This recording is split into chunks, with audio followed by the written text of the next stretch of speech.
This video wasn't even supposed to happen, as a client brought me an Arcam Delta 170 CD transport to rob parts out of to fix his Phillips. And as it turned out, well, this one's got defective parts in it too. But this one's going to end up being the one that's repaired today. Check this out. This is an Arcam Precision die-cast compact disc transport. It's called a Delta 170, and it is just that, a transport. It's not does not have an amplifier or anything in it, or it has no analog outputs. And if I show you the back of this thing,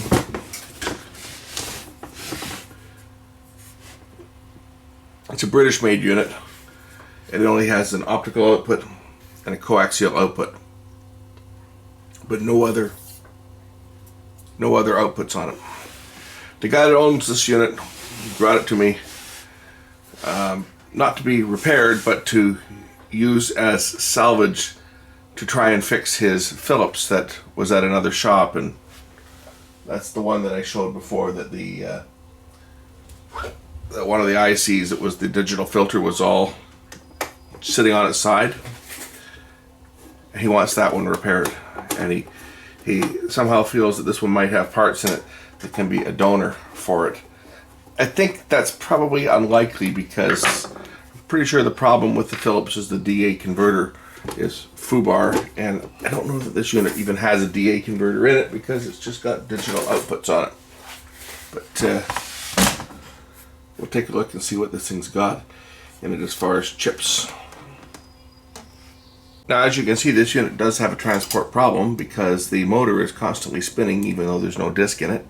This does use a Phillips type of transport. There's the Phillips laser pickup assembly, and it does use a bunch of Phillips chips on here. I don't know that it's using the same chips that the other one uses. I'm going to have to take the other one apart and see whether we've got the same chips. These ones are socketed, whereas the Phillips one are not.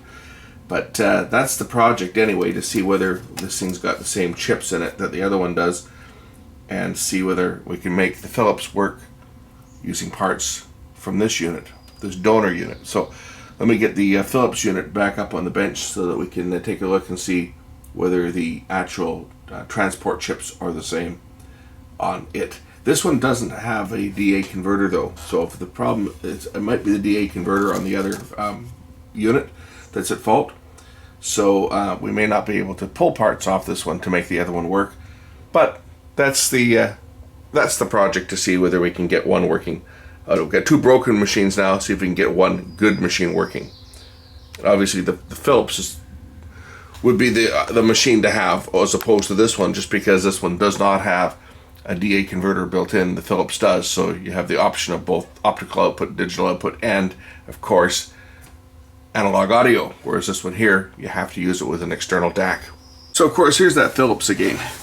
If you remember the last time you guys saw this thing, and I actually have a video, I don't know if I put it up or not, but I'll find the footage, where I actually took that chip out that was sitting on the side, and I put the one in that was in a bag that was flagged as a defective chip. And the last guy that worked on it said that that chip was bad, and he took the chip out and he put the same chip back in, because as we saw, the pins were all cut off, and it was just, this was one that was sitting in a plastic bag that he gave back with the unit. I don't know what shape it is. Both that transport and this unit both use the same two chips. This is part of the transport chip for that's your digital filter, and this one here is, I think this I don't know what this chip is, I'll have to look it up, but it's the two of them work together as part of the digital filter. And this one, of course, is the DAC. So what he wants me to do is he wants me to pull the transport chips out of the other one and replace the two transport chips if it's that's at fault. That's the project. The other ones are socketed, so they'll be easy to pull those out, but these ones are not. I'm going to have to unsolder these manually. We'll start with this one, because this one is an unknown. I don't know whether this chip is any good or not. It was in a bag that said defective, so and I stuck it in the unit just because the one that was in there that someone had, well, this is not the original one that came out of this. The one that you saw before that was sitting on edge was the original chip, because someone had just cut the pins off. They hadn't unsoldered them. They'd cut them off and then they stuck wires to them.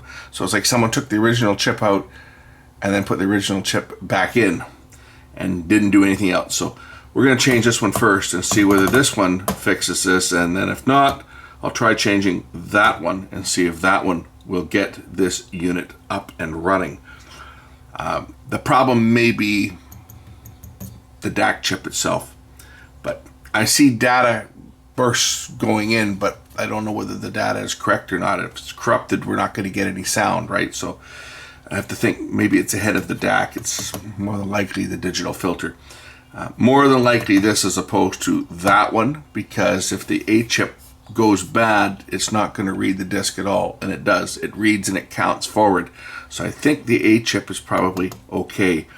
It's more than likely just the B chip. So let's change this one out. This is going to be fun, taking this one out again, but at least my removal will be a little neater than the last guy that worked on this thing.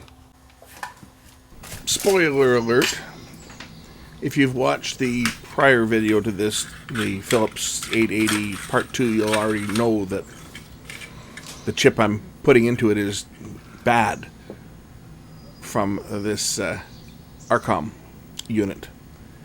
So I'll spare you guys the pain of watching me change this thing, because I spent a lot of time cleaning up this board and getting this chip out without damaging anything, and it basically was for nothing, because, well, the chip I'm putting in is also bad, as we'll see shortly.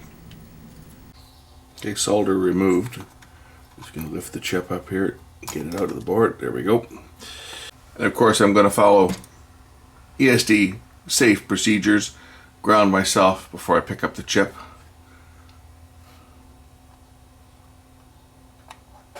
Set the new chip in, line it up, put it through the board, and solder it down, and keep my fingers crossed that this is the one that's actually at fault.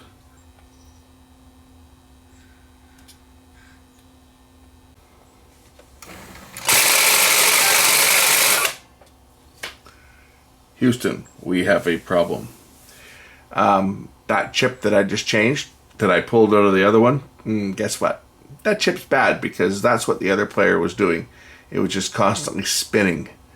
And I just pulled a bad chip out of the donor player and put it into this one. So that tells me that the chip that I pulled out of this one was probably not the fault with this unit, because now it won't even spin. It would read the disc before. Wonderful. I guess I could always pop that other chip that was pulled from this one into the socketed one and see whether it reads. Maybe it'll fix that player, but definitely that chip is foobar. So for shits and giggles, because the Arcam unit, you saw it before, just the motor was spinning by itself, and it wouldn't play anything. I pulled the chip that I removed from the Philips, because I suspect this chip is okay. Being socketed, I just plugged it into this one. Let's see whether this thing will actually work, because I think that chip was bad that I pulled out of here, because now the Philips is doing the same thing that this one was doing. I don't think it's either of these chips that are bad. I think it's the DAC on the Philips, which I don't have a DAC, but let's see if this one works. So let's power this one back up.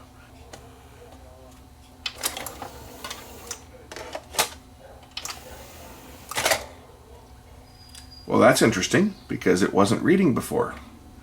Oh, 19 tracks, 65 minutes and 9 seconds.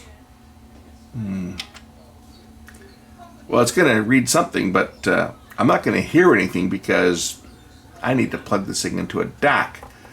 So let me go find a DAC that we can plug into this thing and see if we get any music out of this one.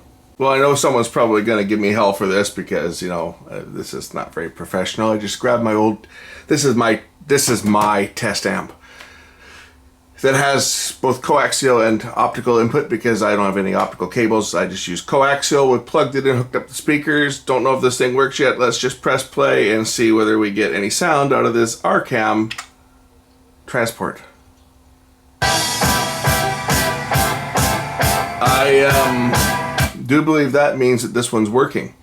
So now I got to get a hold of the client and let him know the bad news that his Philips needs a DAC, which is kind of what I thought it was to begin with. I thought it was the DAC chip, just the way it was behaving. But if we can get a DAC chip for it, I can put this one back in there and he can have his nice Philips, or he can have his Arcam transport working anyway. So this wasn't supposed to be a repair video, but I guess it's basically turned into that when you have one that the disc is just spinning. It's the digital filter chip that is causing the fault. So after talking to my customer on this one, we've agreed that we should save this one, because these were, you know, a fairly pricey unit, and he was ready to say he bought this just to rob the parts out. But of course, the part that we thought may be bad on the other one, because the last shop that had that Philips had tried to change that and said it was bad, but it turns out that it's not. That's fine. That chip was the bad one in the Arcam. So what we got to do to get the Philips going is we got to get that chip, which is the 7220, and I also have to get a 1541 DAC, because that's why the Philips has got no sound. It's the DAC that's bad. So anyway, that closes off this video. We have a Delta 170 brought back to life, even though it was originally going to be just used for salvage. This is actually a pretty good unit. So that was going back to the client, and when we get the chips for the other one, we'll get that one working too. Thanks for watching.